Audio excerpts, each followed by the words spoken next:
Bordeaux qui joue en maillot blanc, alors que Bastia joue dans son traditionnel maillot bleu. A noter deux absents de marque, Martialis à Bastia et Tigana à Bordeaux.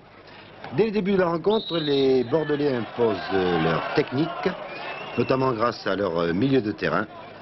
Fernandez, par exemple, Giresse surtout, qui a fait un très grand match. C'est donc Bordeaux là qui est à l'attaque, précisément par Giresse, qui donne la balle à Rohr. Ensuite pour Fernandez. Martinez ne perd pas l'équilibre, réussit à rattraper la balle. À nouveau pour Touvenel. Lacombe pour Giresse qui centre. Et du pied gauche, Bernard Lacombe marque le premier but. Bordeaux 1, Bastia 0 après 5 minutes et 30 secondes de jeu. C'était donc bien parti pour les Bordelais, leaders du championnat. Nous allons revoir ce premier but, réussi par les Bordelais. Vous voyez Touvenel qui glisse la balle à Lacombe. Vous noterez que 3 Bastiais vont la rater cette balle, mais oui.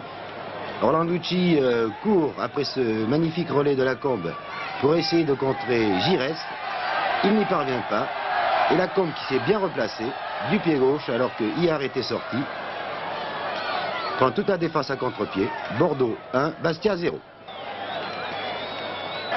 Les Bastiais maintenant repartent bien sûr à l'attaque. 2 minutes plus tard, la rencontre de Gemrich pour Giresse qui fut le meilleur homme du match avec Mila. Et toujours Bordeaux qui semble imposer tranquillement sa technique, sa maîtrise. Mais les Bastiais sont toujours aussi ardents, notamment par le petit ailier droit Marini. On remarque aussi Erlaché, Leblond et Papy. Papy, oui, qui est toujours là, avec son numéro 10. Et sa technique, Papy qui centre, Pantelic repousse, et c'est Mila qui marque. Égalisation donc des Bastiais un partout. Pantelic semble blessé, mais en fait ce ne sera rien. Et voici Mila, l'avant-centre, qui a réussi donc le but d'égalisation. Nous revoyons Papy. Un centre brossé. Pantelic ne peut bloquer la balle. Et Mila qui a bien suivi marque. Après 7 minutes de jeu, un but partout. Et cela nous permet d'admirer le nouveau panneau de Bastia, Forza Bastia, qui est ma foi fort beau. 25e minute, vous allez voir encore Mia en action. Mia, l'avant-centre, qui a fait par moments un véritable festival technique, vous voyez, des accélérations. Il prend son vis-à-vis de vitesse, il se faufile dans la défense. Marius Trésor réussit à dégager un corner et Pantelic aussi, ils se sont mis à 2 pour l'arrêter. Mila qui était pratiquement inarrêtable aujourd'hui. On approche de la fin de la première période. Alors que les Bordelais calment un petit peu le jeu au milieu du terrain, grâce, je vous l'ai dit, à Giresse, à Trésor, qui joue très calmement lui aussi, qui est très souvent venu aider ses attaquants.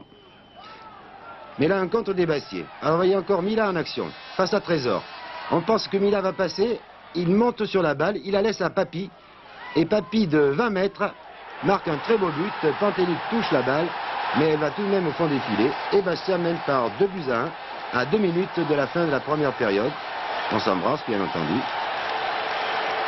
Voilà, Mila, qui a fort à faire avec Trésor et Rohr. Finalement, il veut reprendre la balle, mais il voit arriver Papy.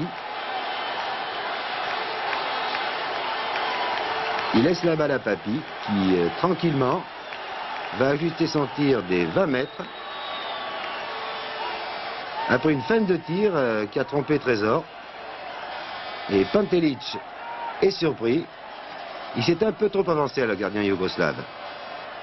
Et Bastia mène donc par 2-1 à la mi-temps.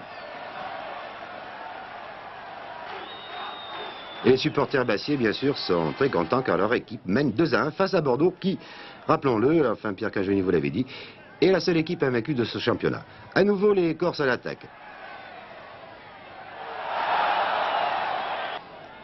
Un coup franc tiré par Papy et de la tête, c'est Mila qui marque son deuxième but. Et oui, Bastia mène par 3-1 face à Bordeaux sur ce coup franc tiré par Papy. Et on est content bien sûr dans les tribunes de Ferriani. Voici Papy. Il a bien vu que Mila était démarqué. Et Mila est un joueur très athlétique qui saute très haut, vous voyez, il saute par-dessus la défense bordelaise. Et Bastia mène maintenant par 3-1 face à Bordeaux. C'est un peu une surprise car je vous l'ai dit, Bordeaux avait très bien joué jusque-là, mais les Bastiais ont réussi à marquer 3 buts. Voici Douvenel maintenant qui est à l'attaque. Gemrich qui centre du pied droit. Et un très bel arrêt du Breton Pierrick Hillard, le gardien de but de l'équipe de France. Toujours donc 3-1 pour Bastia. Mais voici maintenant une attaque bordelaise. Les Bordelais qui ne se découragent pas, notamment par Fernandez. Rohr qui cherche là-bas Martinez. Pour Giresse qui du pied gauche réussit à marquer un but pour Bordeaux. Bastia ne mène donc plus que par 3-2. Nous revoyons donc la transversale de Rohr.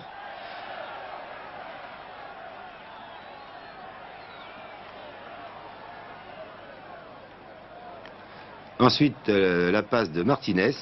Et voyez comment Giresse se place très bien. Il passe devant Erlaché. Et c'est un petit exploit technique de Giresse. Du pied gauche, Hillard est battu. Bastia ne mène plus que par 3-2. Une attaque des Bastiais là. C'est Papy qui est contré. Fernandez qui reprend la balle, qui la donne à Trésor. Et voyez le magnifique cadeau de Trésor involontaire bien sûr à Martini qui tire. La balle est repoussée. Et Martini réussit tout de même à marquer du pied gauche. Bastia 4, Bordeaux 2. Et Mila qui va embrasser Marini. Nous voyons cette action car voyez, Trésor a voulu donner la balle en retrait. Il faut dire qu'il était pressé par Mila. Et Martini est sorti là comme d'une boîte. Il prend toute la défense bordelaise de vitesse, notamment Girard qui revient pourtant, qui revient très bien.